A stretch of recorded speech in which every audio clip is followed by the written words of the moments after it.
You know, whenever there's live rounds, I just run the other way. And like you were talking about, we're not used to fighting for democracy in this country.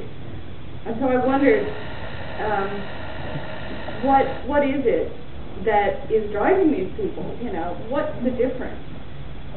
So what I wanted to do was research the history behind this. And basically, before 1982, Mexico had a very prosperous and relatively closed and protected economy. They're the fourth largest oil exporter in the world, and they were borrowing very heavily against future revenues. But in 1982, the oil market collapsed, and Mexico was on the verge of defaulting on its debt.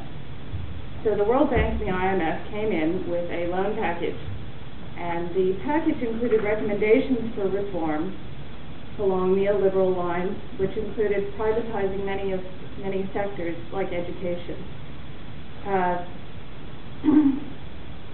They were also told to open their closed markets, to bring in outside investment and outside industries. This meant that a lot of the local industries couldn't compete, and many of them went out of business, and there was high unemployment.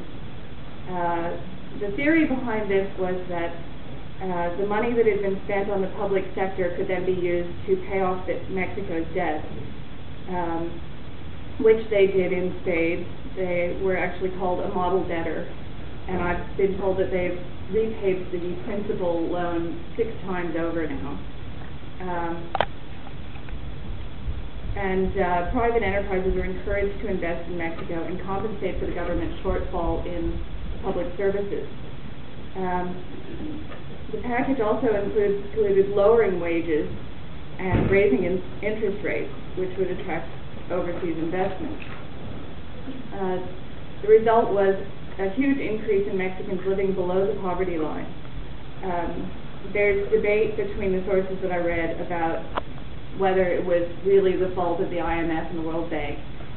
Some say that they actually forced these reforms on them, saying you don't get the money unless you make these reforms.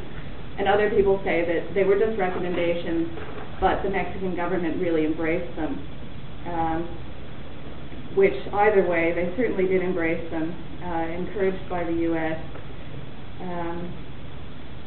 And businesses did actually invest in Mexico and created the modern maquiladora system, where wages remained very low.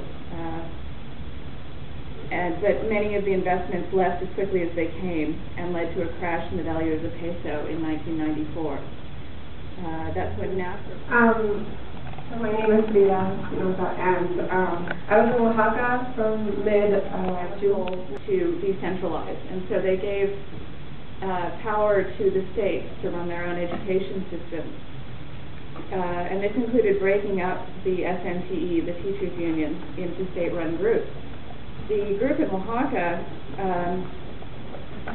became, the left-leaning factions took over through a series of elections.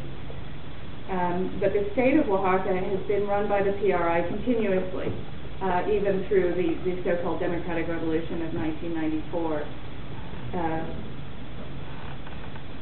And so there's been no break in that. And so the tensions between the left-leaning teachers' union and the conservative PRI government have been growing during that time. And as was mentioned, Ulysses was elected in 2004 in an election that was considered fraudulent. And since his election, he's been known to use violent tactics against anyone who questioned him. And on June 14th, he decided to use the police to evict the strikers. So what I see is these forces that are squeezing the teachers and taking more and more. So they've actually capped the wages below the level of inflation. So basically every year their salaries are going down, even though they're capped at the same level. And poverty means that a lot of students are showing up to class hungry. They don't have uniforms. And so basically they have no choice. They're, striking for a pay raise. and for their lives and for the future of Mexico, because without the education and a lot of the educated people actually fled during this time and came to the United States. So they're just sucking the lifeblood out of Mexico, and that's how what I believe is motivating these teachers. All of this is very well explained in a film called Granito de Arena, which is available for sale at a booth to the Tierra y Libertad people at the door. Thanks very much. Media that are trying to document. The government has now shut off all commercial radio in Oaxaca. There's still Radio Universidad, and because it's on the internet, and sometimes it is into the city.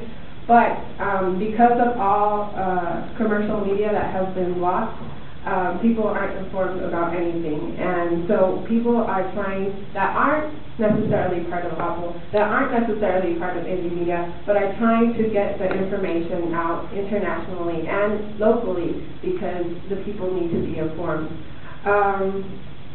I was in the Zapotec community, indigenous community in Oaxaca, and I worked with children, and we created a newsletter about CIFO, which is the Indigenous Council of Oaxaca. And we created this lovely newsletter, which is the first time I print after being in Oaxaca. And so it's available. It's also going to be available outside. And it really talks about CIFO. It talks about the support to La Otra Campaña and the EZLN.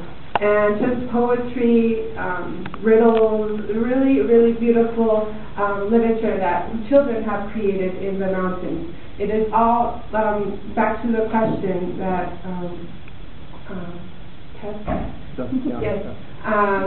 asked about the rural and the urban. It is happening in the communities. The children are informed. The children that I was with in the classroom, they would make posters and they would just hang it up outside of the classroom and, fuera Uro, fuera Ulises Ruiz. And they are informed. There's also paintings of La Otra Campaña in the, and I was in the mountains where there's pines, really, really far up in the mountains. So anyways, I just wanted to let you know that this is available. It's beautiful literature.